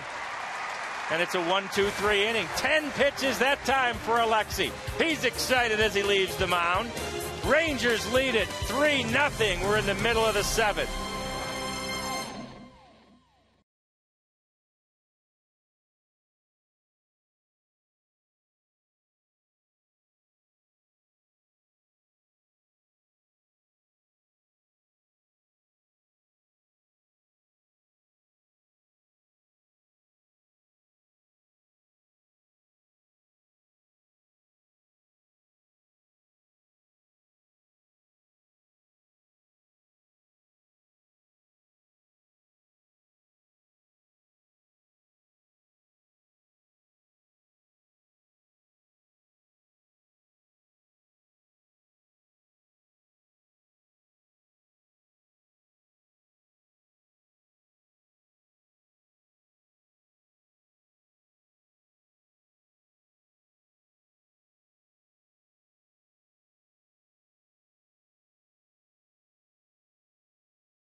Lots of candidates as we welcome Josh and Nelly back, but how about Alexi Ogando as he is taking care of business so far?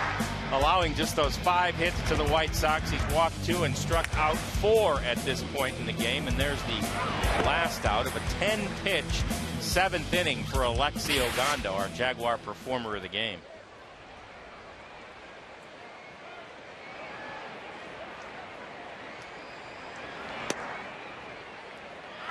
First pitch to Mitch Moreland from John Danks is a strike.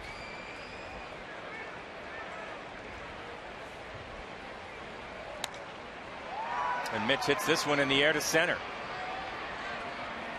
Lazy fly ball is caught by Rios out there.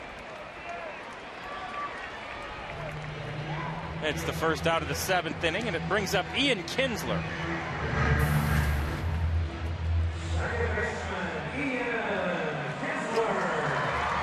Line drive double into the corner last time up for Ian.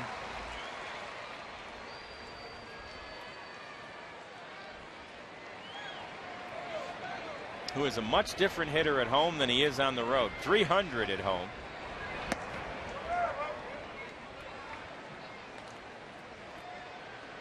And he's right on that number tonight with a 1 for 3.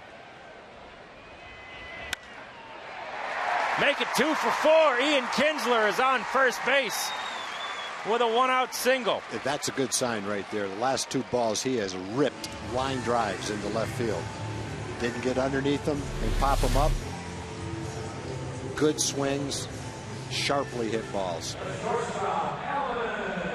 Yeah, you know, and to the people who get frustrated by those pop-ups that Ian will occasionally get and the uppercut swing that sometimes goes, they act like he's trying to do that. I hear it on the talk shows and that kind of thing. Nobody wants to hit line drives more than Ian. Hitters go through periods where they're struggling a little bit, and he's been working extra, taking extra batting practice. He's not content. But the other thing is, all you have to do is look at the track record of being an all-star player.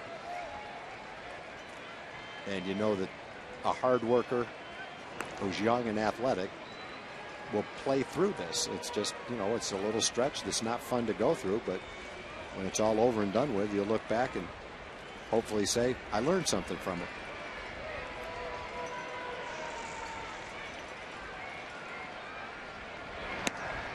Swing and a miss by Elvis now, and it's one of the things you have to love about Wash, because he sticks with players through these types of things as well as any manager out there. Certainly the players like that, and you know, it typically has turned itself around and paid dividends for Ron Washington. Yeah, and if you go back to 2009, there weren't a lot of people complaining when 31 of those fly balls went into the seats. No.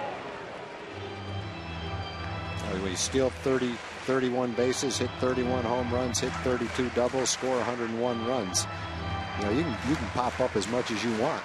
That's an all-star season. You know, people used to get mad at Juan Gonzalez because he swung at sliders outside and in the dirt. It's tough to be a perfect player. Yeah. This one's grounded to second, to short for 1, and back to first for a double play. So that'll do it for the Rangers in the 7th inning. We're headed to the 8th. Rangers lead at 3-0.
getting it after it on defense of the Rangers. Look at this play. Michael Young fields it. Elvis has to make the tag, and he does.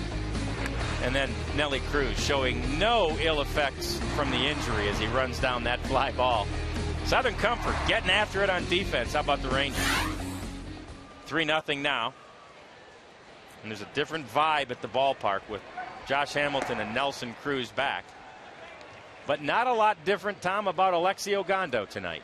No, he's about the same. Working quickly and pounding mid-90s fastballs mixed in with some good breaking balls.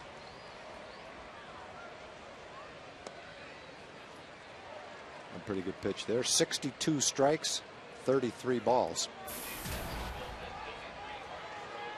His pitch count is at 95 right now. Remember, in his last start, he threw 116 pitches. That was his high of the year.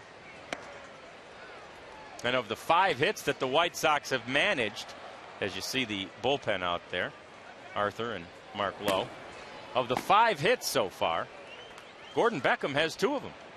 Yeah, 2 soft base hits to right field on breaking balls. There's a strike to him. That'll make it 3-1.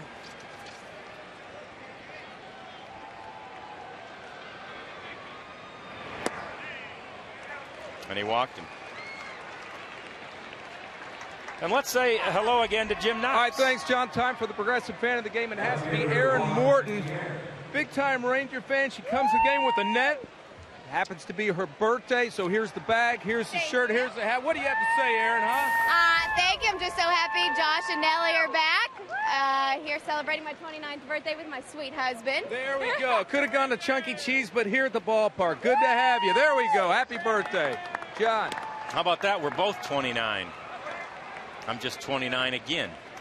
Yeah, here's where you have to be careful. He's walked Beckham, the 9th place hitter, who's hitting 222. And now you got the top of the lineup up with the big guys coming up in between. You like the 3-run lead, but you also recognize the power that the White Sox have in their batting order. Pierre with a single in 3 trips. 2 groundouts to follow that.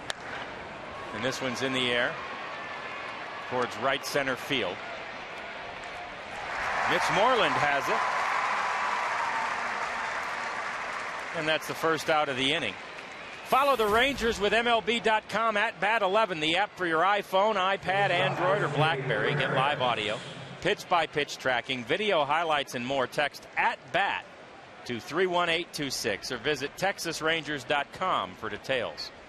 There you see Mike Maddox making his first trip of the night out to chat with Alexi Ogando. Ogando's been remarkably efficient so far. Yeah, I like the fact that no one's looking at his blister either. Doesn't seem to be an issue. And it's a quick visit. There you see the numbers. 65 strikes, 36 balls, and 101 so far. 116 last time out. We're in the 8th inning. First pitch is a strike to Ramirez. That's the defending American League Player of the Week at the plate. He had 4 hits yesterday and 5 runs batted in.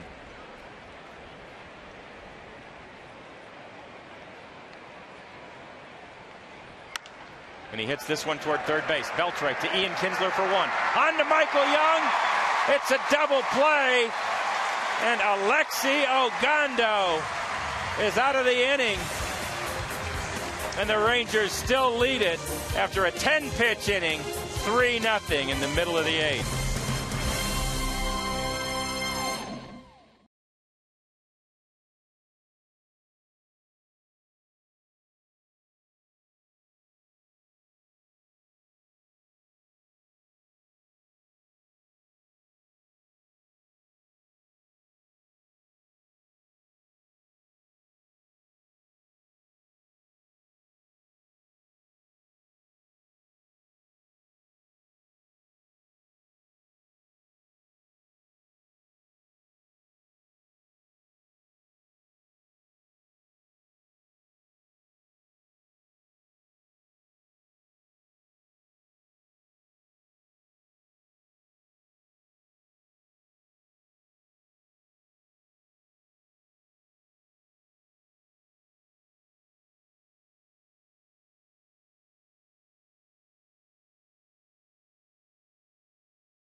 Again.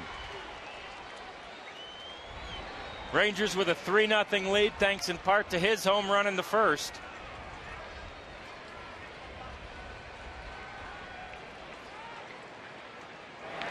And he hits the first pitch from Danks into the gap in right center field. It's down and against the wall. Josh rounding first. He's headed to second. He's in standing with a leadoff double. I really like Josh's approach at the plate right now. He's so calm. And sometimes Josh gets a lot of movement with his hands before he gets the bat ready to swing. And he's got very limited movement now with the bat. Not the same big movement he has at times. And I think he's just so relaxed right now. And he's coming through the strike zone quickly, hitting the ball on the good part of the bat. Just looks great. Sight for sore eyes, as they say. The Rangers offense has been bolstered tremendously by the return of Josh Hamilton and Nelly Cruz. Josh now 2 for 4 on the night, a home run and a double.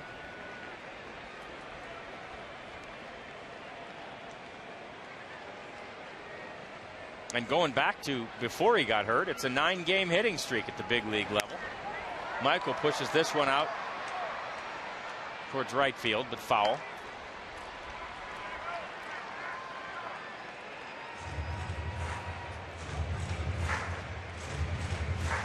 Adrian Beltre waits on deck. Rangers lead at 3-0.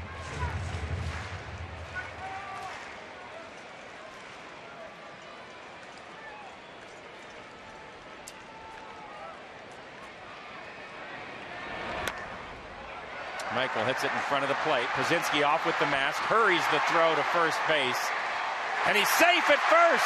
A delayed call over there by Tim McClellan. Michael Young is safe, and here comes Ozzie Guillen. Yeah, I don't have a problem with that. You know, everybody worries about when you make the call. The question is, do you get the call right?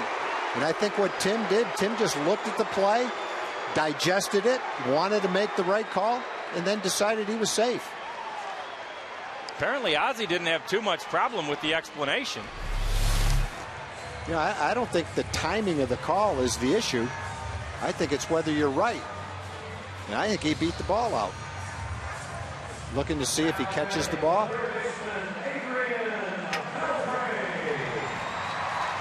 Football safe. Yeah, I think he's safe. Yeah. I think Tim made a great call.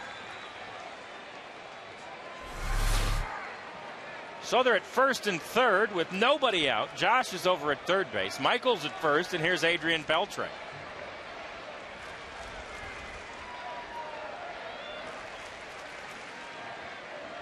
The team leader in RBIs has a chance for more. Adrian's at 37 on the year. And that one's inside and low.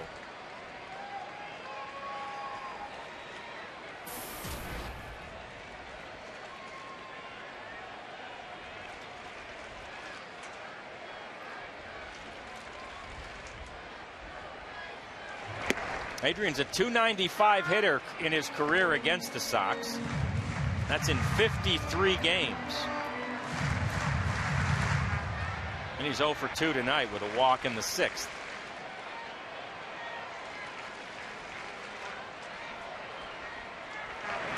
One pitch, grounded hard, foul. Josh dances out of the way of it. And we show you the RBI leaders.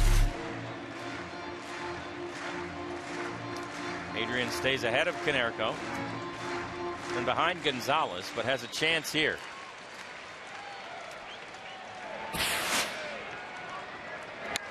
And he hits this one in the air towards center field. It's high and headed toward Rios.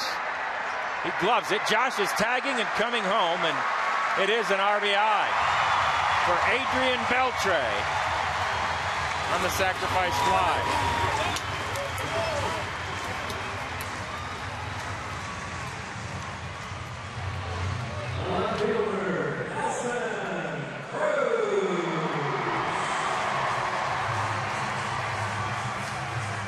And you can't see it on the outside yet, but Wash is a happy man tonight.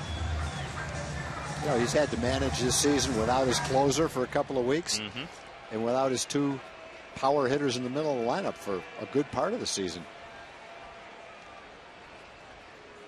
Adrian rightly getting congratulations. Nelly now standing in. First at bat since the 2-run homer in the 6th. Doesn't have one of his key setup men.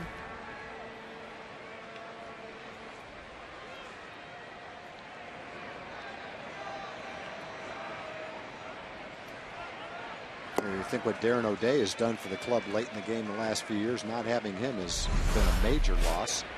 Take you back to the 6th inning with Nelly. And he hit this one a long way, 401 feet. A 2-run shot gave the Rangers the 3-0 lead that they had until this inning. And Josh came home on the sac fly by Adrian Beltre to make it 4-0.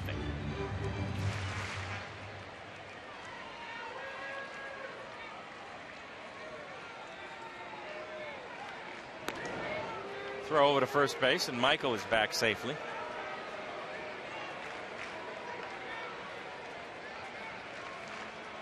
.103 pitches now from John Danks, the Round Rock, Texas native.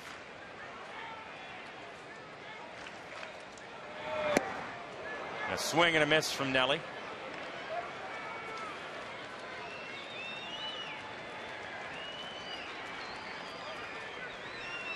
There's Alexi Ogando. What a night he's had for the Rangers.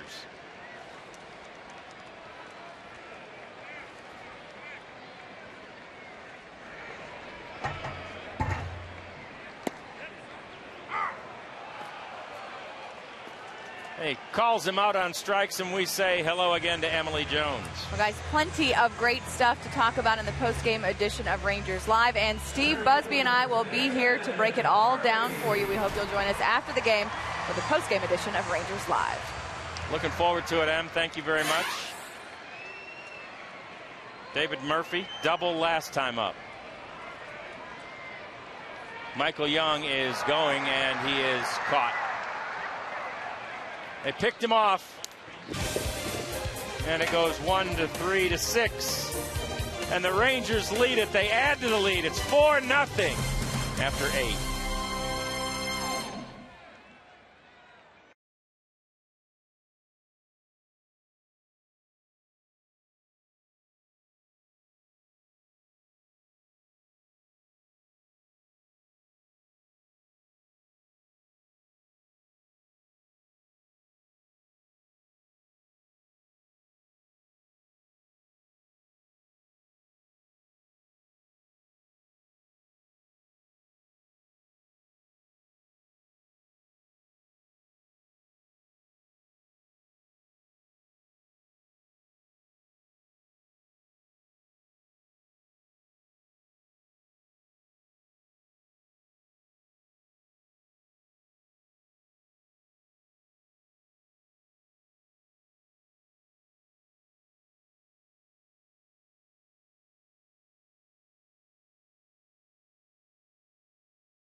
Fox moves to Charlotte, where Kurt Busch tries to defend his title and take home his 3rd checkered flag of the year.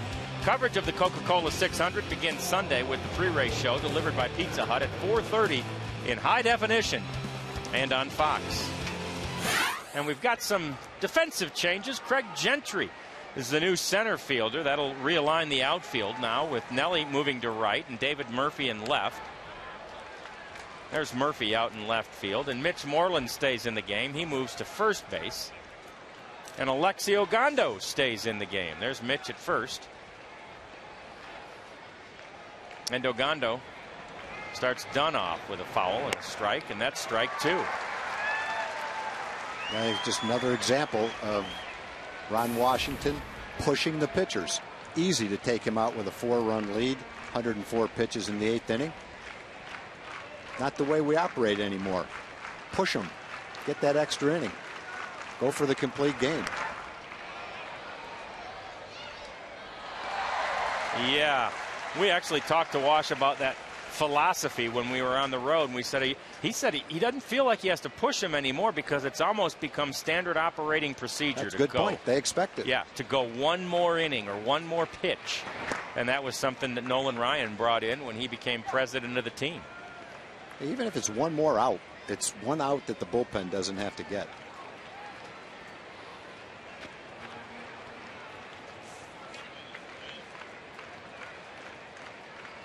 One-two pitch. Swing and a miss. It's strikeout number 60 on the year for Adam Dunn.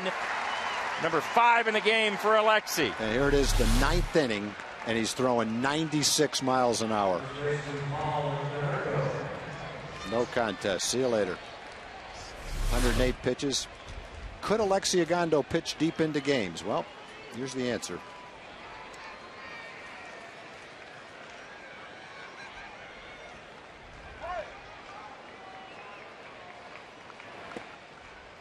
And the next question is Paul Konerko. Strikeout, single, and walk for him in his 3 trips.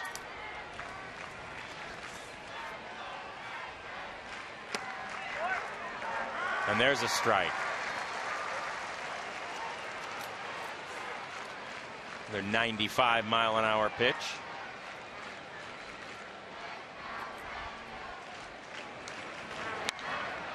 In the air. Right field. Nelly Cruz in some from familiar environs over there, and he waits for it and makes the catch.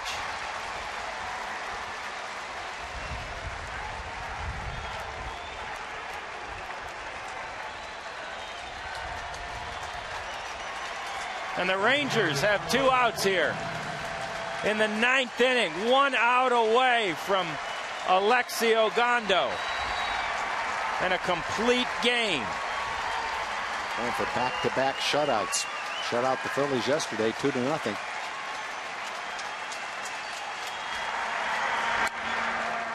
And that one's fouled back. Another 96-mile-an-hour fastball. He's throwing better right now than he has at any point in the game. And he's just going with his fastball, too.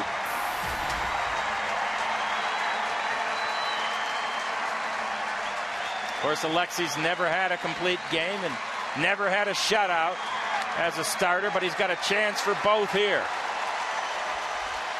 All fastballs. I can't tell you how impressive this is. The crowd of 30,861 is impressed. They're on their feet here. The 0-2 pitch.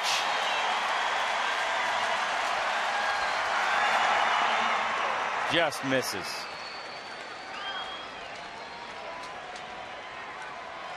$116 pitches in his last start. 115 pitches coming up. Got a chance to pitch fewer in a complete game here. It would be the first of his career. It would be the first shutout. And it's grounded toward Mitch, who's at first base now. Over to Alexi, who makes the final put out of the game and helps his own cause in a complete game shutout. Rangers beat the White Sox in game 1, 4-0 the final. Josh Hamilton, a home run to get him on the board. Nelly, a 2-run shot to make it 3-0. And it is hello win column for your Texas Rangers, who get a